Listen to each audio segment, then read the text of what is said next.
Hi there, and welcome to The Daily Gardener, a podcast about garden history and literature. I'm your host, Jennifer Ebling, and today is October 25th. Well, as autumn's amber light filters through the falling leaves, there's a distinct crispness in the air that signals the garden's preparation for winter. I thought I'd start the show out today with one of my favorite quotes for this time of year. It is by Humbert Wolf, and he wrote, "The wind is rising, and the air is wild with leaves." We have had our summer evenings. Now for October eves. Well, our October evenings are definitely arriving noticeably earlier, with darkness settling in like a familiar shawl around our shoulders. Since October began, we've surrendered nearly 90 minutes of daylight, nature's gentle reminder that winter approaches.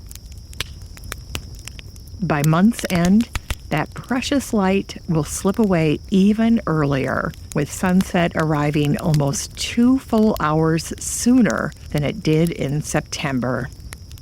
For gardeners, these shortened days bring a new ritual: the nightly temperature watch.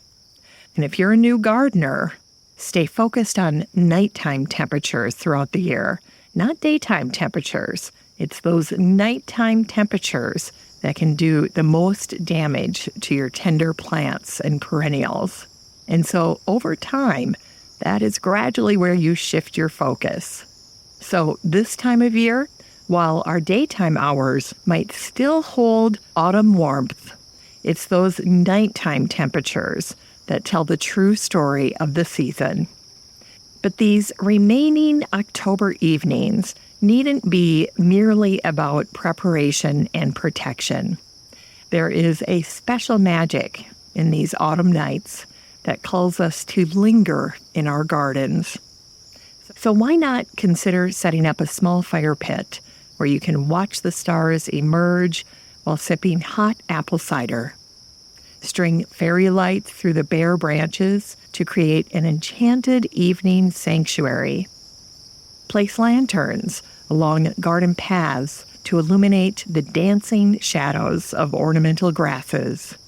Wrap yourself in a warm blanket and sit quietly, listening to the rustle of leaves and watching as moths visit the last of the evening primrose blooms. This is the season when gardens transform from day places to twilight spaces, offering us new ways to experience their beauty in the gathering dusk. You know, last night, I tried to go out to the garden around 4 o'clock, and I was going to spend some time in my garden shed and try to get it organized. I might create a little workspace out there. And it was getting so dark so quickly, I just said, you know what, it's time to come in. I need to figure out a lighting option out there and a heating option.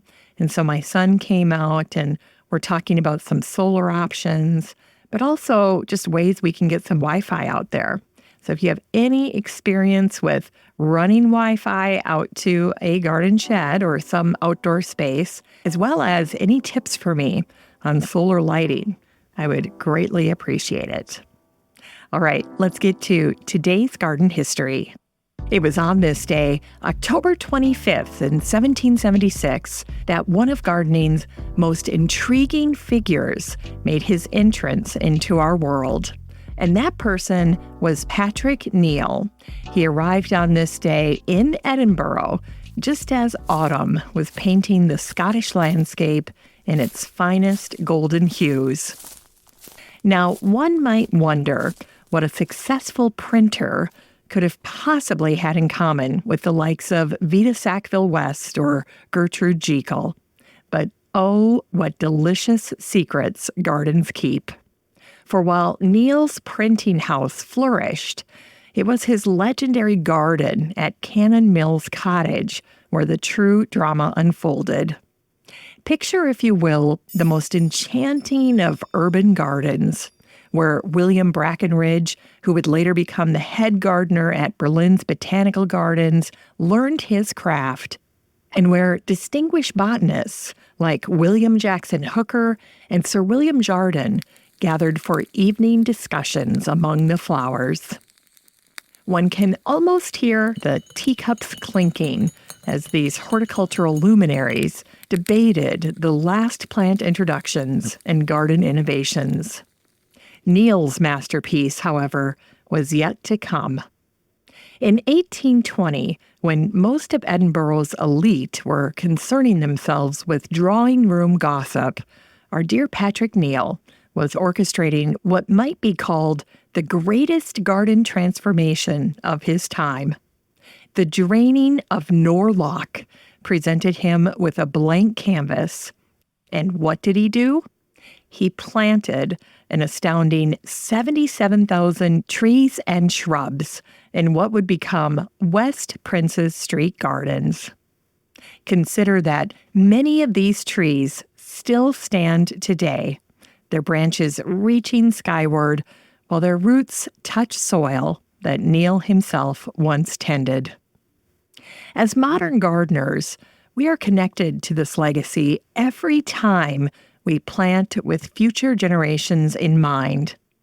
When we tuck a spring bulb into the earth or nurture a sapling, we're participating in the same grand tradition that Patrick Neill championed.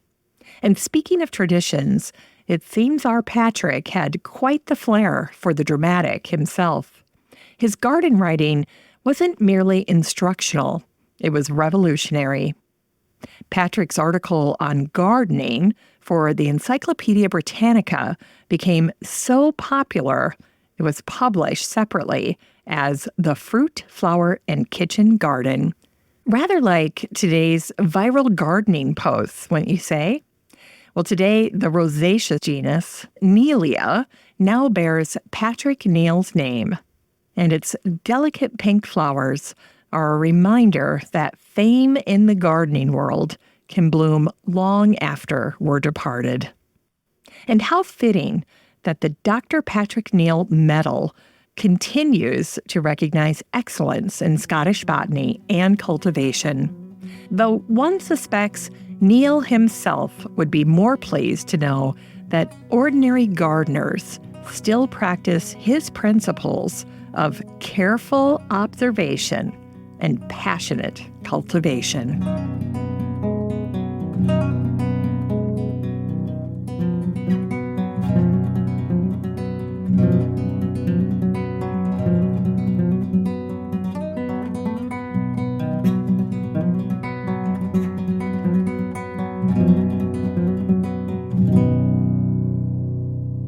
Well, this next botanical story is something that I've been saving up for a couple of years. It was on this day, October 25th, in 1840, that Joseph Hetherington McDaniels entered our world. He was a brilliant classical scholar who would, in the twilight of his life, become entangled in one of garden history's most elegant mysteries at the legendary Dumbarton Oaks. Picture, if you will, the magnificent green garden at Dumbarton Oaks. This is where the celebrated landscape architect Beatrix Farrand worked her magic. Now, the garden's patrons, Mildred and Robert Woods Bliss, commissioned an installation of an inscription of a stone tablet that would be set into the railing of the terrace. This was something they wanted to do to honor the great work that Beatrix Farrand had done on the property. Now, first, they enlisted the help of Beatrix Farrand's protege, the American landscape architect Ruth Harvey. She's the one who designed the inscription. But then it fell to Joseph Hetherington McDaniels to provide a translation of the transcription into Greek, the language of ancient philosophers. It is a very difficult language. And this is where we encounter our dear Professor McDaniels, who was, at 93 years old, a classically trained scholar proficient in Greek and Latin, and knew so much about the classics. He was the person that the Bliss family had connected with to help translate their tribute to Beatrix Farrand. And here's where the project takes an unexpected turn. Despite his mastery of Greek spanning 65 years at Hobart College, some garden dreams, it seems, refuse to be captured in even the most ancient of tongues. And so what Joseph did is he took the inscription and he ultimately translated it into Latin. And so hats off to Professor McDaniels for making that decision while still maintaining the integrity of the inscription project. Now, I'm not going to read the Latin out loud. I think that's a challenge for even gardeners who rub shoulders with Botanical Latin from time to time. But I will share the sentiment of the inscription in English. The inscription has 2 lines of elegy that read, "May they see their dreams springing to life under the spreading boughs, and then may lucky stars bring them every continuous good." The last 2 lines of the inscription are dedicated to Beatrix Farrand. It says, "A testimony to the friendship of Beatrix Farrand, Robert Bliss, and his wife Mildred, remembering those who have spent their lives bringing truth forth for a later age, set this plaque here." Well, the green terrace was designed to be an extension of the Bliss home. This patio area served as an outdoor dining room and a space for entertaining. And the Blisses hosted large, lavish parties and events there. It's set on the highest part of the property, and so it offered the best views of Dumbarton. And the spot where Mildred purposely chose the inscription to be placed is truly the very best spot to stand and view the garden and the landscape beyond. Isn't it extraordinary that even today, as we tend our autumn gardens, we can learn about little nuggets of garden history and the role that characters like Joseph played in this spectacular moment in time. And incidentally, Professor McDaniels transcribed this verse and then shortly afterwards passed away. And so it was actually one of his family members that brought the final transcription to Mildred Bliss. Now, in case you're wanting to see the transcription for yourself, I've put pictures of what it looks like in today's show notes. Now, in totality, I like to think that just perhaps Professor McDaniels understood that some garden magic transcends even the most scholarly of translations. After all, as Beatrix Farrand herself might have observed, the most compelling garden stories are those written not in Greek or Latin, but in the universal language of growth and beauty.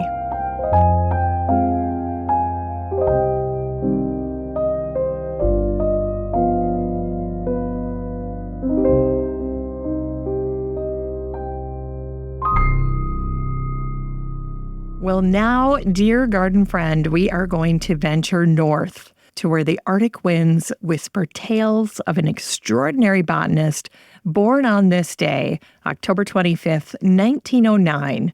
His name is Tyge Wittrock Bocher, and he was no ordinary plant hunter. Oh no, he was something far more fascinating. You see, while most of us are tucking our gardens to bed for winter, Bocher found his greatest joy in places where winter truly never leaves. From the icy shores of Greenland to the windswept peaks of European mountains, Tyge pursued what might be called an obsession with how plants survive in the most challenging conditions imaginable. But here's what makes his story truly remarkable. In Copenhagen, Bocher created something that would make any modern gardener's heart skip a beat. the world's first Arctic greenhouse. So imagine, if you will, a place where the mysterious plants of the far north could be studied and understood, all while the warm Danish sun shone outside. Today, Bocher's legacy lives on in the most poetic of ways, in a genus of plants called Bochera, those resilient crucifers that bloom in some of the most challenging conditions. And here in Minnesota, in my garden, I have a fair amount of these little Bocheras in my garden, and I love them. And I also just want to say quickly that if you love antique books, then The Flora of Greenland is a wonderful book. It's got an image of Greenland on the cover of the book, and it's got that old book charm. So it's just a gorgeous cover. And I am tracking down a copy for myself right now. And if you want to do the same, you can find a link to it in today's show notes. But I digress. In any case, Tyge Wittrock Bocher dedicated his life to understanding nature's survivors in the garden. And these are the plants that northern gardeners especially appreciate more and more, alpine plants, because they can withstand our very cold and unpredictable winters. So for those of you who are tending your own gardens as autumn deepens, consider this. Every time that you marvel at how plants adapt to changing seasons, you are walking in Bocher's footsteps. And perhaps most intriguingly, his final paper before his death in 1983 focused on a mysterious Greenland endemic, Saxifraga nathorstil, a plant so rare and unique, it would later inspire the creation of its own genus named in his honor, Bocher arctica. So think of that the next time you spot a humble saxifrage in your garden. In the genus Saxifraga, they're commonly referred to as rock breakers or stone breakers due to their ability to grow in rocky crevices and on cliffs.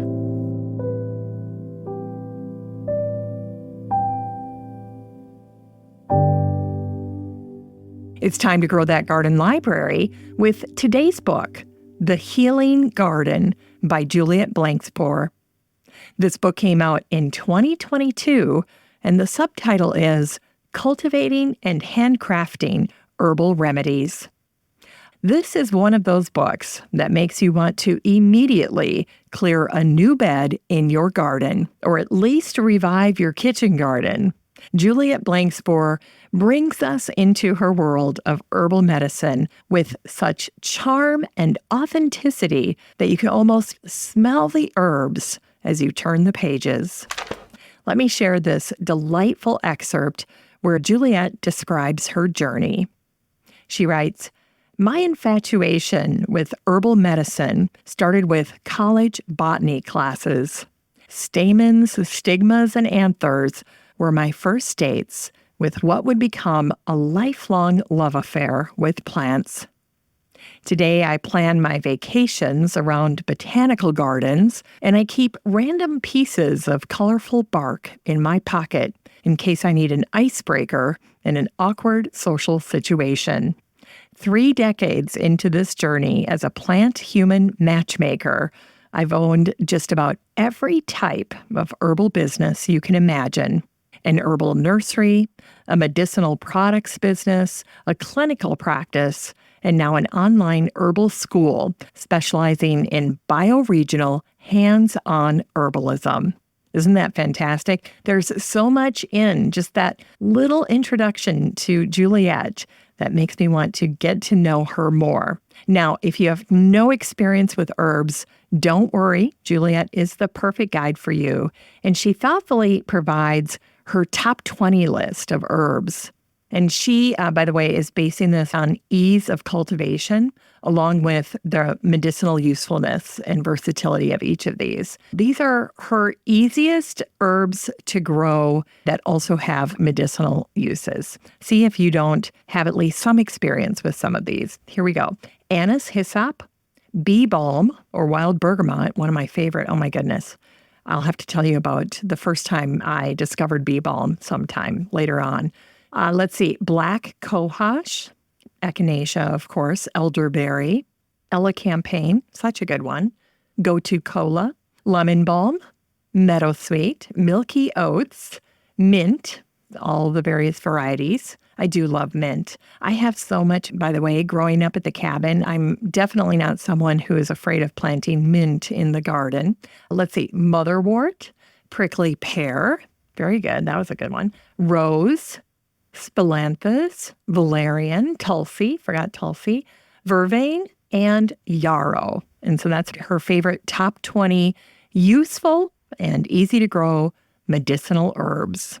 But I have to say, for me, one of the aspects of Juliet's book that really resonated was her curiosity, being curious about what plants are capable of and how to use them. Well, that just comes naturally to Juliet, and she has a very hands-on approach that really draws us in. She's also a great storyteller, and she hasn't forgotten her firsts, those aha moments that she had way back when she was starting her journey with medicinal herbs. And I think that's what makes her especially relatable. Let me show you what I'm talking about. Listen to this moment of discovery. One day in native plant identification class, my professor introduced me to the herb bayberry.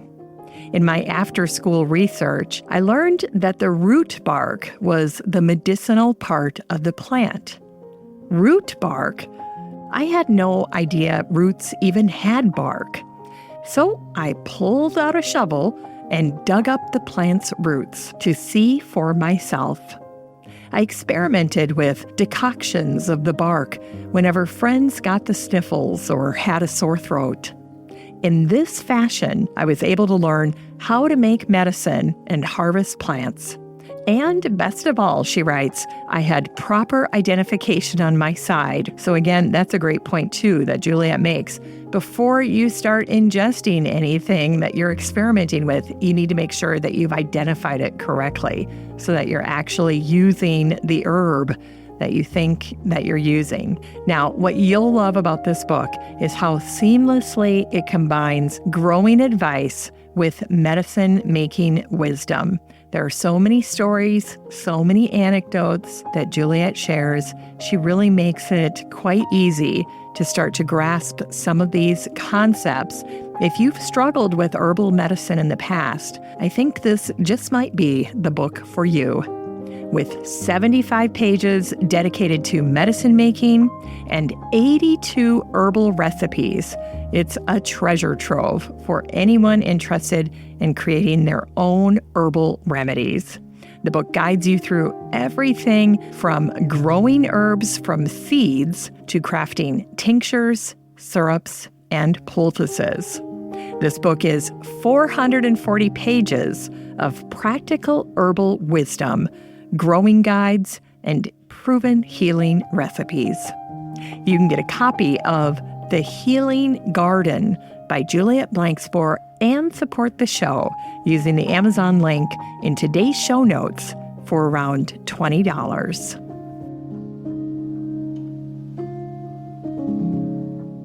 All right, we end the show today with a post that I just wrote, and I titled it, A Tale of Two Postmen Turned Accidental Alpine Plant Merchants, the Siskiyou Rare Plant Nursery Story.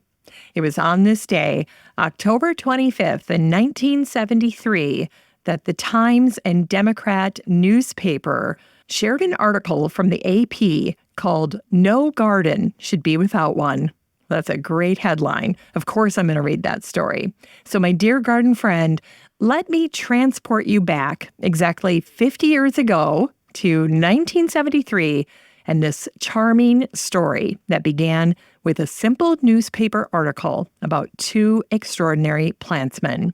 Now, the story featured postal clerks in Medford, Oregon, who found themselves in an unexpected predicament. Despite having no phone listing and no advertising, their rare plant business was flourishing beyond their wildest dreams. And here's the delightful part.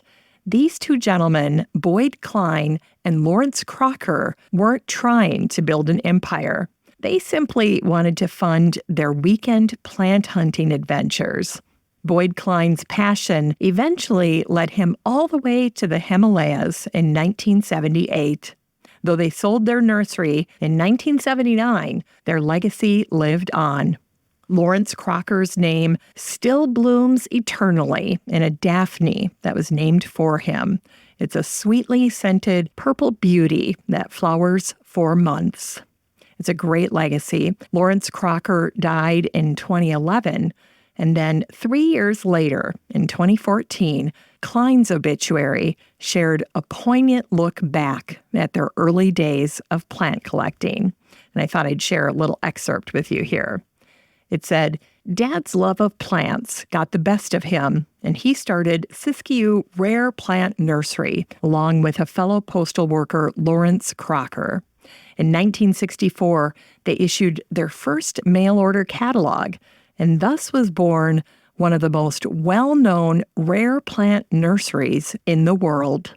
Under the tutelage of Marcel Lapignac, a French horticulturist who had transplanted himself to Southern Oregon, the founders were inspired to begin propagating and shipping out rare native plants from the Siskiyou Mountains. The first catalog listed 125 formerly unavailable species, so you can imagine how gardeners went crazy for that. And indeed they did, because in their first year, their customers bought everything they had grown. Reaching the age of retirement in 1978, the two buddies sold their nursery, and it has since changed hands again, but it is still in business in talent. Well, now let's go back to this article and revisit this plant that they were talking about, that no garden should be without one. So 50 years ago, what was the plant that they didn't think any garden should be without? Well, they were nurturing what they called a rare treasure, Sempervivum tectorum calcareum monstrosum. So if that sounds like a bunch of gobbledygook, let's break it down. First of all, Sempervivum, hen and chicks, you know what those look like. And the calcareum varieties actually all look pretty similar. They have those juicy green pointy leaves with sharp, dark tips. So if you see the ones that they kind of turn a little red on those little pointy tips, those are the ones we're talking about. They tend to be actually more sensitive to conditions, temperature conditions, for instance, and light conditions than your typical Sempervivum. But you probably have some idea already of what Klein and Crocker were selling. Because of today's popular succulent trend, most people are familiar with Sempervivums by their common name, that charming common name, hen and chicks. Well, those delightful rosette-forming plants have now become the darlings of modern home decor. The very plants that these two postal workers cherished 50 years ago are now experiencing a renaissance in our own gardens, and it's been that way for the past decade. So while you might not find their rare Calcareum monstrosum at your local garden center, you can definitely create your own alpine garden with the many beautiful varieties, whatever color, whatever size. These charming plants multiply naturally as each mother hen produces countless chicks. Well, as we wrap up today's stories, isn't it remarkable to think how gardens weave together our past and present?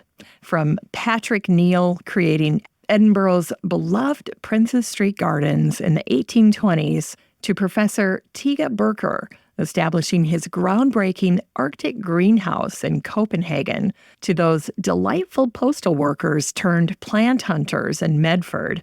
Each of them shared one beautiful trait. They couldn't help but spread their garden joy to others.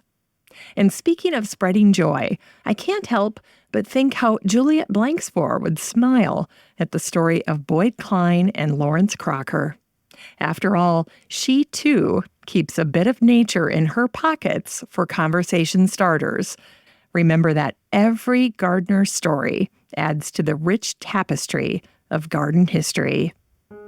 Monday brings us new gardens to explore, new plants to discover, and new stories to share.